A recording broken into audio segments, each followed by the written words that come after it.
House, a home for women, provides security for women as they seek safe and stable housing. Round up at checkout in Partners Kitchen and we'll match 25% of your donation. Live from Augusta, you're watching News 12 Live at 5. Well, Live at 5, Donald is a challenge for some of our local families. The Golden Harvest Produce Rescue Center helps 25 local counties, all trying to help families have fresh access to food. But they still need help to get that food where it needs to be. Your Kennedy Payne has a look at how they're running since they've opened. It's been nearly a week since Golden Harvest opened its doors to its new Produce Rescue Center, which they say has been very helpful, but the need for volunteers is still greater than ever. The Produce Rescue Center focuses on sorting and packaging food more efficiently so that they are able to quickly get it out into the community, serving 25 local counties and 350 hunger relief organizations. This past week, the Rescue Center was used by the American Red Cross to help provide relief from Tropical Storm Debbie. It also provides a space for Golden Harvest Impact Team to meet and work together, which helps with efficiency in getting the produce out to food insecure families. Golden Harvest is working around the clock to help those in need. Their Spooky to Be Hungry drive starts October 1st, which provided nearly 1 million meals last year. They say the need for volunteers and captains is the largest it has been in years. We've got 1 in 4 children right now that are struggling with food insecurity in our service area, and 1 in 7 of our neighbors. And so the numbers are higher than the highest in 15 years. And so we really need for the community to step up this year and come alongside us. We'll have more on how you can donate, volunteer, or become a captain on News 12 at 6 o'clock. In Augusta, Kennedy Payne on your side. A great new resource there as we switch gears to weather now. Today is another day of lower highs. Today, South Carolina Governor Henry McMaster spoke to reporters on his role in the upcoming presidential election. I'll go where someone. Governor McMaster was in West Columbia before a ceremonial bill signing. Also, South Carolina leaders say they have a new tool that helps transform blight across the state into new projects that strengthen local communities. Now they're giving more people the opportunity to take advantage of it. Our State House reporter Mary Green has the details. South Carolina is the only state in the nation with a tax credit for developers who revitalize abandoned buildings. What these buildings here behind me in West Columbia used to be before becoming the popular Savage Craft Ale Works. This project would have never been feasible without the abandoned building tax credit. The numbers simply didn't work, especially for a project of this scope. A new law Governor Henry McMaster and state legislators celebrated Wednesday will keep this tax credit program around for years to come.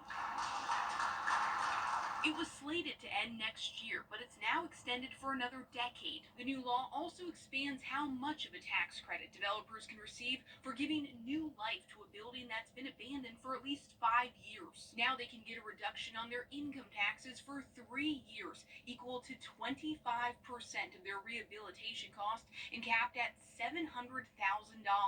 Supporters say revitalization work, like what took place at Savage Craft in recent years, strengthens public safety around formerly abandoned buildings, creates jobs, helps the local economy, and preserves state history. Abandoned buildings, often once the lifeblood of our communities, have too often become symbols of decline. This is not just about bricks and mortar. It's about breathing new life into communities. And Senator Tom Davis, the lead sponsor of the legislation to extend and expand this tax credit program, says it's been used in all 46 counties in South Carolina since it was first enacted about a decade ago. Reporting West Columbia, I'm Mary Green. The new law also creates a new corporate income tax credit for developers who maintain, reconstruct, or replace railroad infrastructure like tracks and bridges. South Carolina's Midlands Technical College is partnering with Scout Motors to bring 2 new training centers to its campus. They'll use both centers to train new employees. The president of the South Carolina Technical College System, Tim Hardy, spoke about the importance of this partnership. We want that to be a part of the Midlands community. You talked with the president earlier there. His vision is for Midlands Technical College to serve that 3-county area of Richland, Lexington, and Fairfield. And certainly, while we certainly want to meet all the needs of Scout Motors, the reality is Midland serves those existing industries in that region as well. With the opportunity for thousands of workers to be trained in the buildings, Hardy also believes the new addition of the new workers at the training center will be a boost for Midlands Tech. They expect training at the new facility to begin next year, so a great facility there at Midland Tech. One Georgia middle school is doing what they can to keep kids engaged in reading while also staying active. We'll show you what they're doing coming up next. Riley? Well, we are getting very lucky. We're getting a little taste of fall here for the next couple of days. Morning temperatures staying in the 60s and afternoon highs remaining below average. Have a full look at it just after break. Time and Temp, brought to you by your First Alert weather team. Cash with a premium mattress purchase, only at Ashley. Trying to get students more excited to read can be a struggle for libraries, but one Georgia middle school may have figured out a way to do that. They installed exercise bikes in the school library for kids to read and ride on. Pedaling their way into the new school year, Destiny Williams and Brooklyn Nixon are taking advantage of McIntyre Park's new reading program. I was excited because you can exercise while reading a book, and reading a book is actually kind of fun while you're riding a bike. Students can come to the library during the day and ride the bike as long as they pick up a book. It helps me read more because it's like I'm exercising and I'm exercising my brain because I'm reading me a nice book. Julie Brewster is the school's media specialist. She says she worked at elementary schools for years before coming to the middle school. When I got here, I just realized that the kids were not as excited about reading. So I've been trying to find different ways to get them excited. So she started doing some research and found the Read and Ride program, aimed at reducing childhood obesity while promoting literacy. That's the #1 rule. When they come in, they have to be reading to get on the bikes. Brewster secured Title I funding for the bikes. She says this is also helping students reach their accelerated reader goals, which she hopes will turn into long-term student success. We definitely want kids to get more excited and become lifelong readers. We're hoping this gets them going in the right direction. And Williams says she enjoys reading now more than ever. Well, before then, I didn't really want to read and go to the library, but now I really like to read and go to the library more often. And that program is clearly working, and depending on the success of those two bikes and an increase in reading levels, Brewster says she would consider adding more bikes to the library. Well, if you missed it, we had a cooler than usual morning. Your First Alert Chief Meteorologist Riley. Not much rain in this forecast. Thanks, Riley. With the rise of AI, we're seeing more scams using the technology. We'll look at ways you can avoid those coming up next. First Alert Radar, powered by Jim Hudson Automotive Group. We're putting our Lazy boy. Long live the lazy. A woman is asking a Goodwill in South Carolina to help find her mother's ashes. The woman, who lives in Virginia, hired someone to pack her father's house and move him to be with her.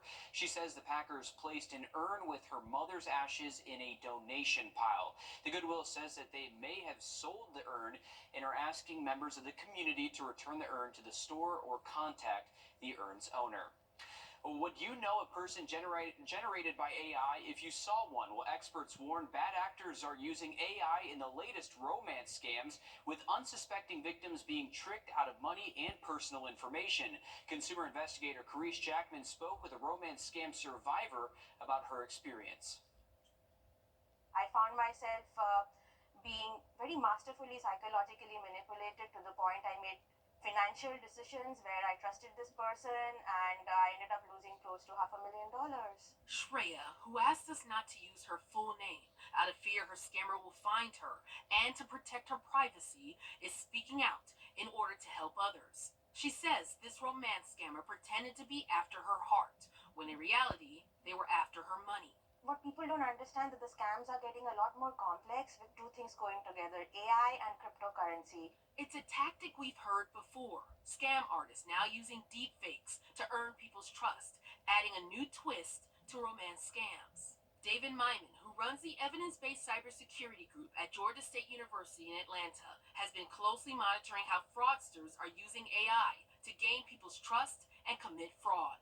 We see many actors, both local actors but also global actors, infiltrating dating apps, looking for profiles on Facebook, on Tinder, on other platforms they have access to, taking the images from those profiles, establishing fictitious profiles. The FTC says the reported losses to romance scammers total $1.14 billion, with the median losses per person around $2,000, the highest reported losses from any form of imposter scam. It's interesting because romance scams are underreported because a lot of times people are ashamed, they're embarrassed, they don't want to talk about it because it's so emotional. Melanie McGovern with the Better Business Bureau says you shouldn't feel embarrassed. She says if someone online starts turning your romantic conversations into discussions over their hardship and need for money, it's a sign to delete the contact and move on.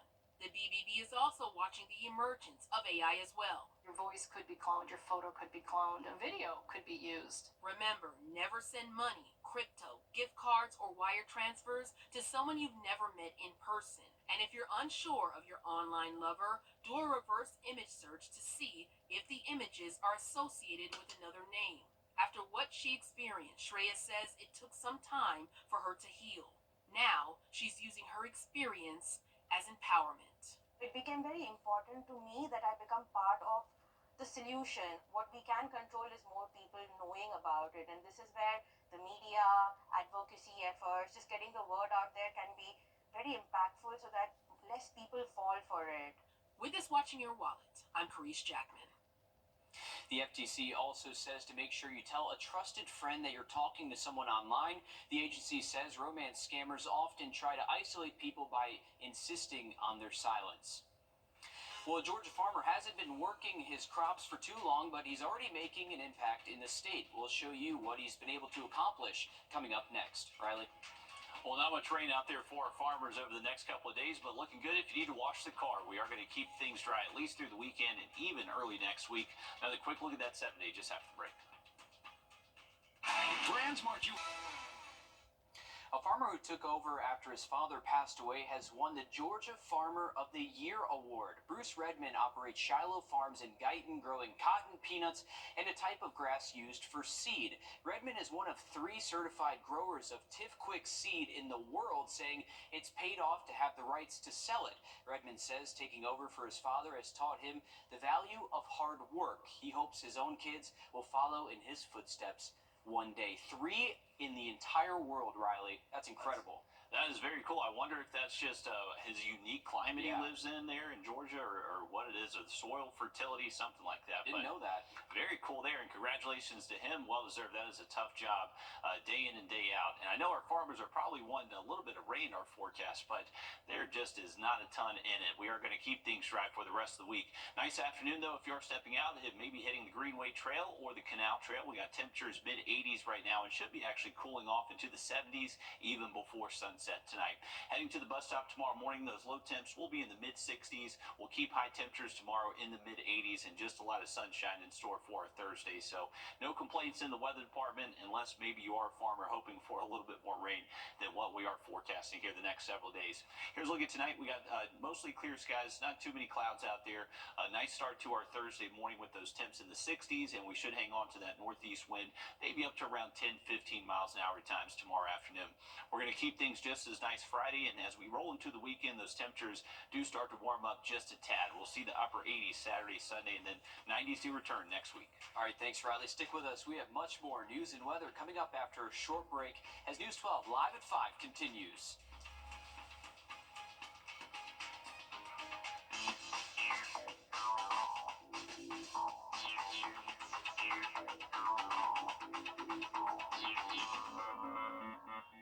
Toyota's national sales event is on.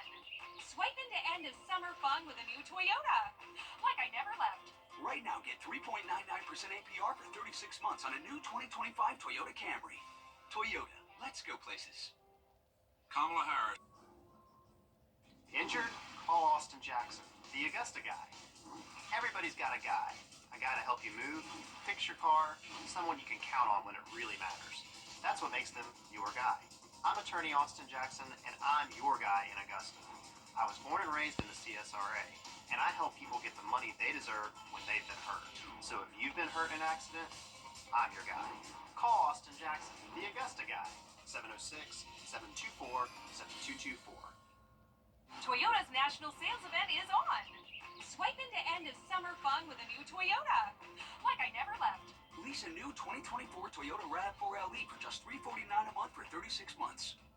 Toyota, let's go places. Trust Chief Meteorologist Riley Hale for your first alert.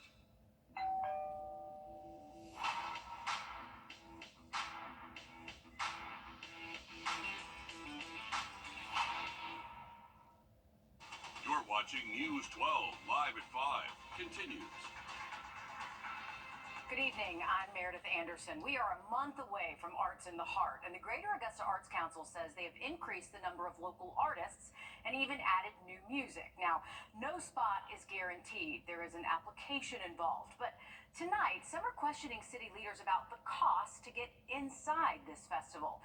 Your Sydney Hood sat down with organizers to see where the money goes. For one weekend out of the year, downtown Augusta goes from what it looks like right now to hundreds of tents and thousands of people in the streets. In order for an artist to get a spot at Arts in the Heart, they have to apply. The Arts Council says everything is by application, which means sometimes they do have to tell people no. And one reason the Arts Council says they turn people away is due to lack of space. One group in particular, Drum Circle, brought their concerns to the attention of city leaders, in which they were told they needed to have a meeting with the Arts Council. I spoke to the executive director for the Arts Council, and she says decisions on participation are made by a jury panel, not the Arts Council staff. We've increased the number of local artists over the past 20 years. So I'm very pleased with the number of local artists who are in the fine arts and craft area. Our stages are mainly local, but we don't say that if you don't live in Augusta, don't apply. That's not something that we do. We try to bring people in who are going to make it an enjoyable experience over the weekend. The cost to get inside Arts in the Heart is another thing that was brought up to the attention of city leaders. The Arts Council says there are a lot of expenses that go into making this one weekend possible. And as we'll explain for you coming up all new tonight on News 12 at 6 o'clock, the money that comes out of this one weekend benefits the community year-round. In Augusta, Sydney Hood on your side. All right, thanks for that, Sydney. We've seen some unusual, but hey, I'll go ahead and say welcome lower temperatures this week. Your first alert, Chief Meteorologist Riley Hale tells us how long we can expect this to last. Riley, we know not forever. Not forever, Mayor, but unusually longer than what we usually see. We are expecting this to most likely continue through the week. Cast for you in just about 10 minutes. All right, thank you, Riley. After multiple deadly accidents last week, the Aiken County coroner has released the name of one of the victims. 42-year-old Abel Lopez Cruz from Augusta was killed last Thursday after being run over by a trailer on Northside Drive. Lopez was standing in the bed of a truck picking up traffic cones when he fell off, and the trailer the truck was pulling ran him over. Investigators say they are planning to do an autopsy. Today we're learning more about what led to the disappearance of an Augusta man for the second time this year. Richmond County deputies responded to Sunrise at Parkway Senior Care Home on August 10th about a missing person. Those at the home said Michael Shirley was smoking on the patio when he walked away without telling anyone. Back in April, Shirley went missing but was found a week later. Authorities are still searching for him. Take a good look. If you've seen him, if you have any information, please call the Richmond County Sheriff's Office.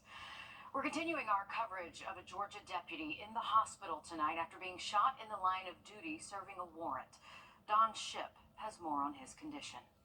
Right now, Deputy Taylor Bristow is in the intensive care unit some 24 hours after being airlifted to Grady Memorial Hospital.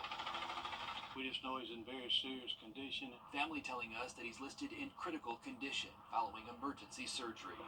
Bristow, an investigator who's been with the Carroll County Sheriff's Office for 6 years, was shot in the head while helping agents with the Georgia Bureau of Investigation serve a warrant to a man living in this home along Don Rich Drive in Carrollton. All I saw was 30 police cars speeding down the road, but I didn't know what had happened. We have a suspect that is dead in the home. Authorities have yet to say how the suspect was killed or reveal his identity, but they say that the warrant Deputy Bristow was serving was related to a child exploitation case that the GBI had been actively investigating.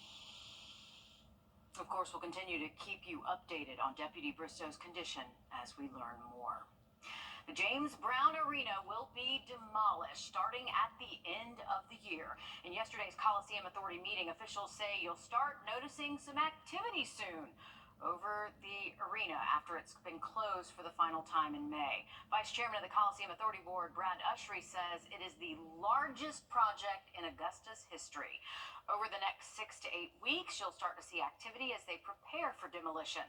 This project is being funded by the half-penny sales tax that was approved back in November by Richmond County voters. Local elections officials now.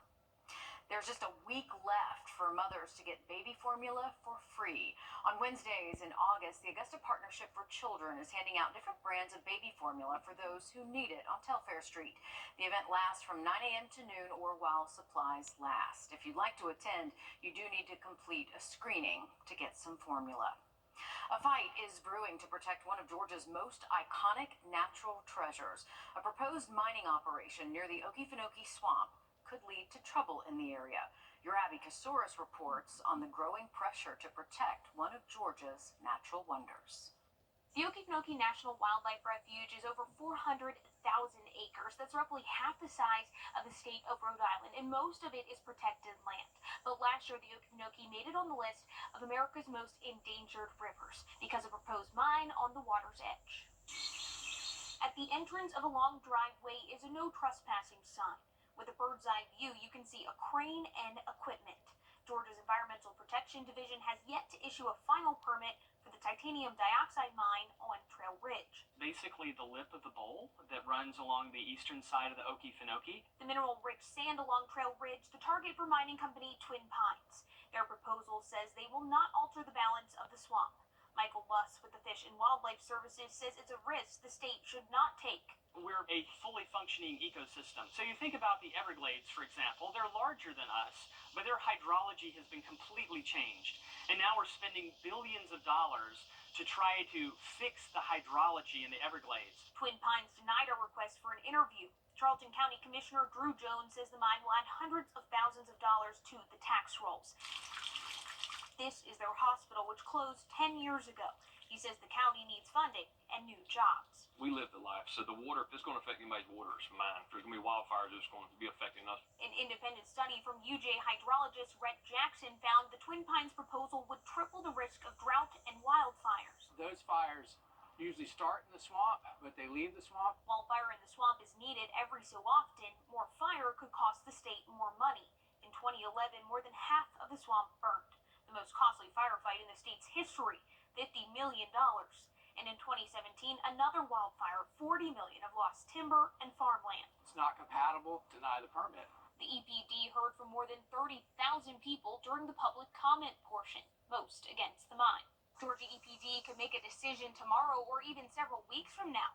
And then there's also the governor. He can make a decision as well. The governor, Brian Kemp, has not addressed environmental concerns surrounding the mine. In Folkston, I'm Abby Casoris. Thank you, Abby. One Georgia man is trying to leave the world better than he found it. We'll show you why he's on a mission coming up. Riley? And high temperatures remaining below 90 for the next several days, at least through the weekend. Have a look at how low those low temperatures can get just after the break. Time and Temp, brought to you by your First Alert weather team. Introducing the First Alert Radar Network. With up to 10 times the resolution of other local radars and technology that can pinpoint right down to your street. First just got faster. Please join me for a live educational webinar where I'll break down every aspect of Medicare. I promise you'll walk away feeling confident and prepared to take the next step on your Medicare journey. It's free to join, and you can sign up right on our website, rU64.com. I was robbed. Never took you for a mariachi guy. Really not a huge fan, but seems to be all of us do these days. rU64.com. Who are you talking to? A Georgia father is trying to make a difference one glass bottle at a time after experiencing the birth of his first son. Joshua Skinner shows us what he's doing. Don't let anyone tell you parenting is easy. I feel like I was prepared, and then when it actually happened, it was like, holy cow. Where are you going? Grant Wallace's son, Gus, is a boisterous 1.5 years. This is a lot. Just filming is stressful. Let's leave that bad boy alone. He was recording. I don't feel like I'm stressed. I think I'm just like at my peak of what I can capably do. Or maybe maybe a false summit, because the birth of his son motivated Grant to get out and do more. This is where all of the glass that I collect comes to get recycled. Grant owns Peace of Mind Recycling, a Cabbagetown business that collects and recycles glass items. I think I'm making a very small difference. Small is relative. Grant just surpassed 10,000 pounds of recycled glass. His client base has quadrupled within the last year. Every little bit counts, right? Glass recycling is far more efficient than plastic, but far less prevalent. Just 60 glass recycling facilities exist in the U.S., including here at Strategic Materials in College Park. Americans recycle about 30% of their glass. That's less than half of Europeans, even though glass recycling cuts production emissions in half. There's so many things you can do that are easy. Easier than parenting and creating a better future for Gus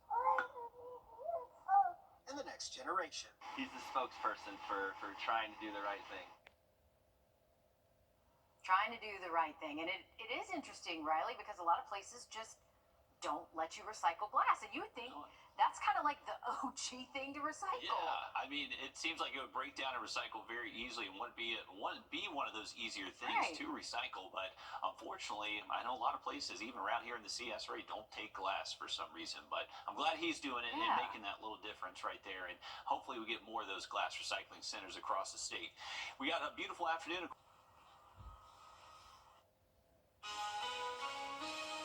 If you are paying around $100 for home internet, you should never see that buffering thing when you're trying to watch a Netflix movie in 4K.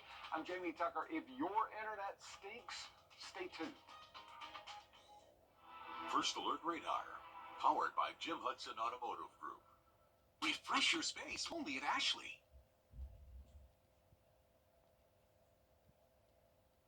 When it comes... What the Tech, sponsored by Augusta Preparatory Day School. Unless you're running a video game arcade out of your house, a 300 megabyte internet package should be plenty. It is for most people. But if you keep seeing this buffering thing when you're trying to watch Netflix in 4K, you might think you need a faster internet package. It costs a lot more. That's not necessarily the case. First, check your internet connection by going to the website speedtest.org or speedtest.net. Check first on a computer with a direct connection to the internet gateway that's installed by your provider. It should be close to what you're paying for. Now check the speeds on a mobile device connected to the internet over your Wi-Fi network. It will be slower for sure. If it's considerably slower like this, that router is to blame. If it's been a decade since upgrading, it's time to get a Wi-Fi 6 router.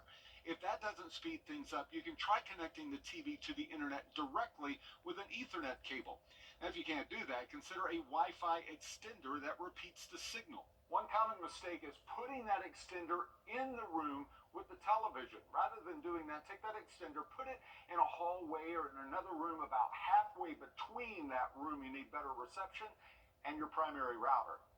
You might also consider a Wi-Fi mesh system that spreads the signal throughout the house. These are excellent for large homes and homes with multiple levels.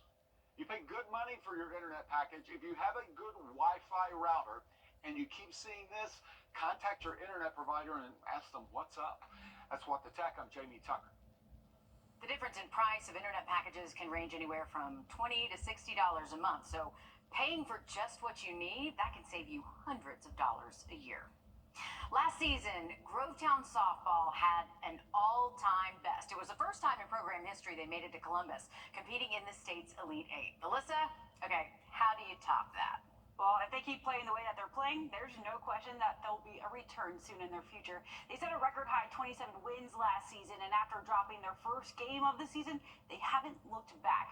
They've now won 7 games in a row. The Warriors sit at the top of their region in 6A, plus a stated national ranking in the top 15. Hey, that doesn't hurt either. Neither did losing 8 seniors last season. That's almost a person per position. It really shows this team's easy chemistry. One thing I really try to emphasize to these girls is practicing hard every day. I know when it's hot and you're in the middle of the season, I always tell them at the beginning of the season, like, practice number 1, everybody's going to be high energy. But are you going to have that same energy for practice number 20 and practice number 30 and practice number 37, you know? Because it can be kind of easy to go through the motions. They've had to really rely on their 2 freshmen that they added this season in their circle. They go against Archer later on this evening. All right, thanks for that, Alyssa. Our morning temperature of 66 this morning continues our cool streak in the 60s this week, and we're going to do it again tonight. Another quick look at that forecast just after the break. Buy more, save more exchange. A rare deer is caught on camera in South Carolina. The piebald deer, a deer with large patches of white fur, was spotted in Greenville. Only 1 out of every 1,000 deer have this condition. The National Deer Association saying it can also have physical effects that can range from mild to severe, including crooked legs, hooves and spines, or a shortened face. Hunting this type of deer is illegal in most states, but it is not in Georgia or South Carolina. But a pretty cool looking sight there. I mean, that's the only way I'm going to see it, right? It's on a camera and a picture like that. I know, very cool. We've had a couple of pictures sent in across the area of piebald deer throughout the years, and I think Columbia County and Lincoln County are kind of some hot spots in our area that have a good population of them, but it is a recessive gene, so if you can get out of the gene pool, it actually is better for the deer population. But a good afternoon to get outside and enjoy maybe some sailing. This is a live look from our Clarks Hill camp. You can see a few sailboats out there enjoying a beautiful afternoon. They got a good steady northeast wind at about 10 miles an hour. Temperatures right now at the lake in the mid-80s, so I don't think they could ask for better weather out there today. So that's going to continue through the weekend. We're just going to continue these nice feeling temperatures, mid-80s, all the way through our weekend outlook, and not really much rain our forecast anytime soon. Keeping our skies generally clear tonight if you're stepping out. Our temperatures tomorrow morning will be feeling a little bit cooler than even this morning, down into the low and mid-60s across the board. A nice start to the day, even nicer finish. Those high temps staying in the low to mid-80s tomorrow afternoon. Remember that northeast wind could be a little bit breezy at times, both Thursday, Friday afternoon, and then the temperatures do start to warm up past the weekend. 90s returning by Monday. Ooh, but until then, it'll be nice for the kiddos at the bus stop. Thanks for that, Riley. And thanks for joining us for News 12 Live at 5. News 12 at 6 o'clock, coming up next.